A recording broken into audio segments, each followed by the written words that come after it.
Hello friends, welcome to my YouTube channel. Friends, last video में हम सीखते आ रहे हैं वृद्धि और विकास। टॉपिक आज भी हमारा यही रहेगा और इससे पहले हम थोड़ा पहले वाली वीडियो पे चर्चा करते हैं कि हम सीख चुके हैं वृद्धि का अर्थ, विकास का अर्थ, वृद्धि विकास में अंतर और विकास के पक्ष या प्रकार या भाग, विकास कितने तरह का होता है। विकास हमने मुख्य 4 प्रकार का बताया है और सभी हैं 6 प्रकार के। ओके फ्रेंड्स, शारीरिक विकास, संज्ञानात्मक विकास, संवेगात्मक विकास, नैतिक विकास, भाषाई विकास, सामाजिक विकास। लेकिन हमने इसको याद करने के लिए आपको एक ट्रिक बताई थी, PCSE। P से हो गया फिजिकल डेवलपमेंट, C से हो गया कॉग्निटिव डेवलपमेंट, S से हो गया सोशल डेवलपमेंट और ई से हो गया इमोशनल डेवलपमेंट। ओके फ्रेंड्स, इन चीज़ों पे डिस्कशन हम लोग लास्ट वीडियो में कर चुके हैं और आज का हमारा टॉपिक है वृद्धि और विकास के अंतर्गत अधिगम और विकास में संबंध। अधिगम का अर्थ है सीखना, अर्थात लर्निंग।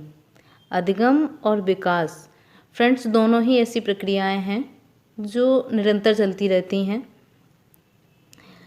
या हम कह सकते हैं कि ये कभी ना ख़त्म होने वाली प्रक्रिया है अधिगम और विकास, जबकि वृद्धि परिपक्वता तक चलती है। विकास और अधिगम आपस में अंतः संबंधित हैं। कैसी प्रक्रियाएं हैं? अंतः संबंधित। अधिगम पूरी तरह अभ्यास और प्रयास पर निर्भर है। जी हाँ फ्रेंड्स, अधिगम जो है वो पूरी तरह से अभ्यास और प्रयास पर निर्भर है, लेकिन विकास अगर बच्चे में पूरी तरह से नहीं हो पाता तो अधिगम में होने में बहुत कठिनाई होती है। अधिगम होने के लिए क्या ज़रूरी है? एक बच्चे में पूर्ण विकास होना बहुत ज़रूरी है। ओके फ्रेंड्स, विकास से अर्थ है जैसे अगर बच्चे का शारीरिक विकास नहीं हो पाता, संज्ञानात्मक विकास नहीं हो पाता, भाषाई विकास नहीं हो पाता या उसका सामाजिक विकास नहीं हो पाता, तो कहीं ना कहीं अधिगम में बाधा पड़ेगी बच्चे को अधिगम में। ओके फ्रेंड्स, अब आती हैं विकास की अवस्थाएं।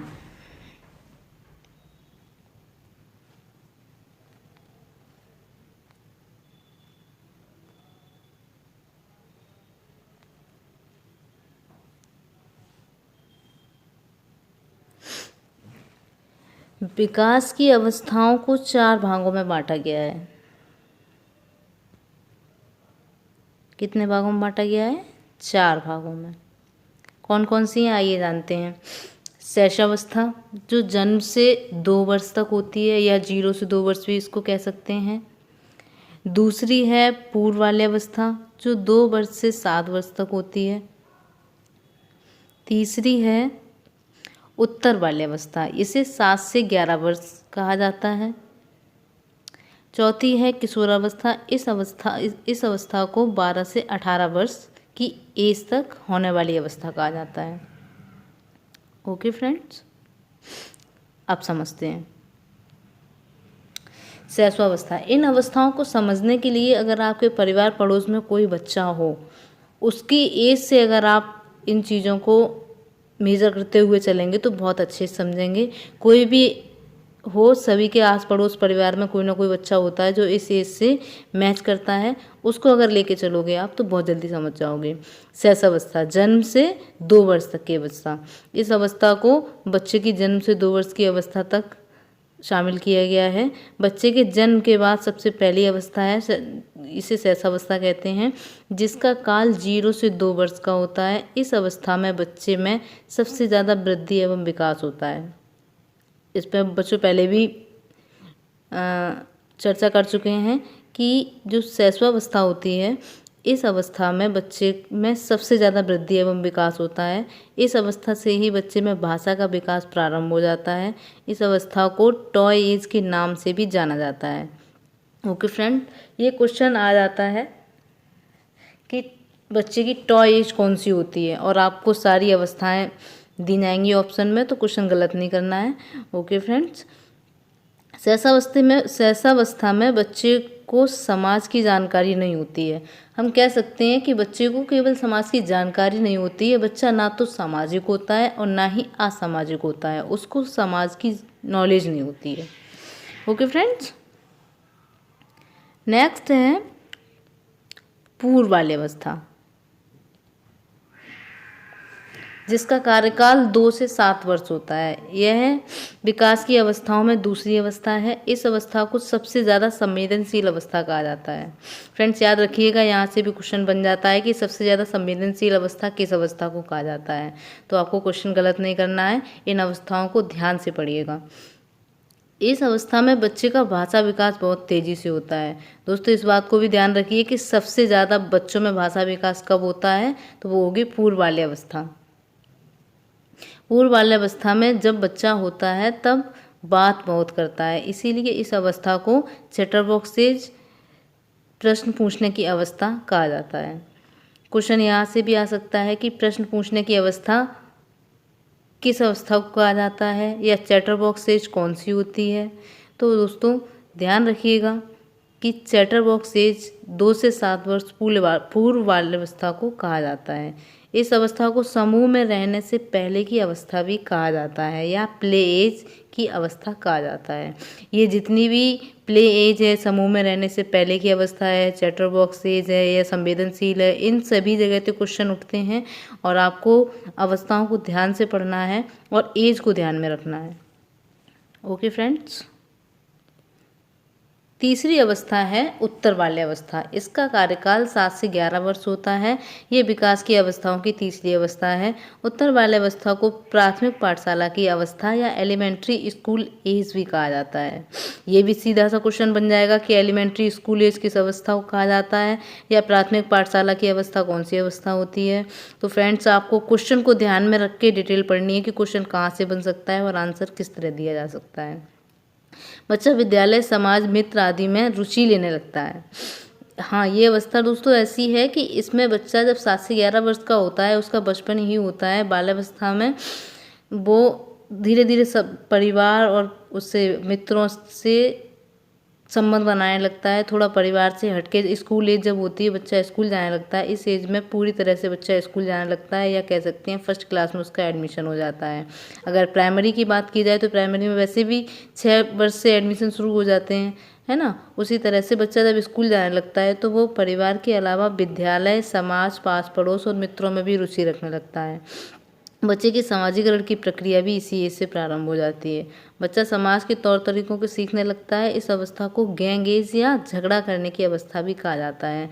फ्रेंड्स इस अवस्था में बच्चे ग्रुप में खेलने लगते हैं, है ना, और खेलते हैं जब बराबर की एज के बच्चों के साथ में तो उनमें लड़ाई भी होती है, इसलिए इसको झगड़ा की अवस्था भी कहा जाता है। ओके फ्रेंड्स, विकास की अवस्थाओं में चौथी अवस्था है किशोरावस्था। इसका कार्यकाल 12 से 18 वर्ष का होता है। किशोरावस्था एक बच्चे की 12 से 18 वर्ष की अवस्था को कहा जाता है। इस अवस्था को परिवर्तन का काल कहा जाता है। फ्रेंड्स याद रखिएगा, सीधा क्वेश्चन बनेगा यहाँ से कि परिवर्तन का काल किस अवस्था को कहा जाता है। तो आपको क्वेश्चन गलत नहीं करना है, बस ध्यान से समझना है। किशोरावस्था को परिवर्तन का काल कहा जाता है क्योंकि इस अवस्था में बच्चे का शारीरिक विकास लगभग हो चुका होता है और बच्चे में शारीरिक, मनोवैज्ञानिक, संज्ञानात्मक, हार्मोनल सभी तरह के विकास बहुत तेज़ी से होते हैं। इसीलिए इसको तनाव व तूफान की अवस्था कहा जाता है। दोस्तों किशोर अवस्था जब होती है 12 से 18 वर्ष की, इस अवस्था में इतना उलझन का काल ये होता है कि बच्चे की कल्पना शक्ति में बहुत वृद्धि होती है। वो सोचने लगता है कि हमें क्या करना चाहिए, क्या नहीं करना चाहिए, क्या हमारे लिए सही है, क्या नहीं सही है। और बच्चा अपनी ही बात ज़्यादा मानता है, इसमें पेरेंट्स की बात कम मानता है, सबसे ज़्यादा अपनी बात मानता है। उसमें पॉजिटिव नेगेटिव थिंकिंग का विकास होने लगता है। इसीलिए इसको तनाव एवं तूफान की अवस्था कहा जाता है क्योंकि इसमें सारे जो विकास होते हैं वो बहुत तेज़ी से होते हैं। अब पढ़ते हैं हम वृद्धि एवं विकास को प्रभावित करने वाले कारक। वो कौन कौन से कारक हैं जो हमारी वृद्धि और विकास को प्रभावित करते हैं। दोस्तों 2 तरह के कारक होते हैं, आंतरिक कारण और बाहरी कारण। कुछ कारण ऐसे होते हैं जो आंतरिक होते हैं, उनसे भी हमारी वृद्धि और विकास प्रभावित होते हैं, और कुछ बाहरी होते हैं उससे भी वृद्धि और विकास प्रभावित होते हैं।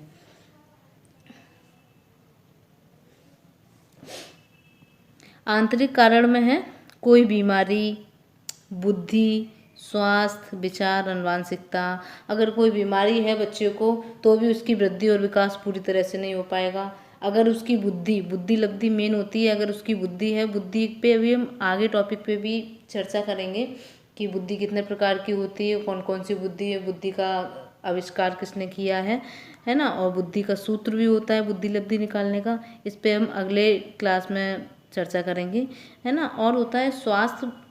फ्रेंड्स, अगर बच्चे का स्वास्थ्य अगर प्रभावित है तो भी उसमें विकास नहीं हो सकता है। अगर बच्चा बीमार है, कोई मेंटली उसको प्रॉब्लम है, या कोई शारीरिक रूप से अक्षम है, तो भी बच्चे में वृद्धि और विकास प्रभावित रहता है। आनुवंशिकता फ्रेंड्स एक ऐसी चीज़ है कि आनुवंशिकता अपने पेरेंट्स से मिलती है बच्चों को। जैसे पेरेंट्स होंगे कम से कम 50% बच्चे में वही असर दिखाई देगा आनुवंशिकता का। आनुवंशिकता जो आती है वो हमारे वृद्धि के अंतर्गत आती है। हाँ, हो सकता है पेरेंट्स की हाइट कम है तो बच्चे की भी हाइट कम हो, है ना, या पेरेंट्स की जैसी बुद्धि है कुछ असर बच्चों पे भी रहता है उसका। तो आनुवंशिकता जो है बच्चों में कम से कम 50% असर रखती है और 50% उसका वातावरण होता है। अब आते हैं बाहरी कारण। सामाजिक, आर्थिक, बच्चे का भोजन, उसकी संस्कृति, उसका पर्यावरण और उसका पालन पोषण, सभी चीज़ जिम्मेदार हैं एक बच्चे के वृद्धि और विकास के लिए। सामाजिक, बच्चा जैसे समाज में रहेगा उसमें वैसा ही विकास होगा। बच्चा अगर पढ़े लिखे समाज में है या बच्चा बहुत निचले स्तर के समाज में है तो उसकी सोच उसी हिसाब से डेवलप होगी। इसलिए कहा जाता है कि बच्चों की समाजीकरण की प्रक्रिया 7 से 11 वर्ष में शुरू हो जाती है। तो उसको ऐसा माहौल देना चाहिए जिससे कि बच्चे का माइंड अच्छे से डेवलप हो। और आर्थिक कारण से अर्थ है कि बच्चा जो होता है वो उसकी अगर आर्थिक स्थिति अच्छी नहीं है तो कहीं ना कहीं ये भी जिम्मेदार होता है उसके वृद्धि और विकास को रोकने में। भोजन, अगर बच्चे को भोजन अच्छा नहीं मिल रहा है तो पूरी तरह से स्वस्थ नहीं रहेगा, वो कहीं ना कहीं कुपोषण का शिकार हो जाएगा, तो भी वृद्धि और विकास रुक जाएगा बच्चे का। और उसकी संस्कृति से भी असर पड़ता है बहुत ज़्यादा उसके विकास और वृद्धि पे। बच्चे का पर्यावरण, आनुवंशिकता और पर्यावरण दोनों का 50-50% बच्चे पे असर पड़ता है।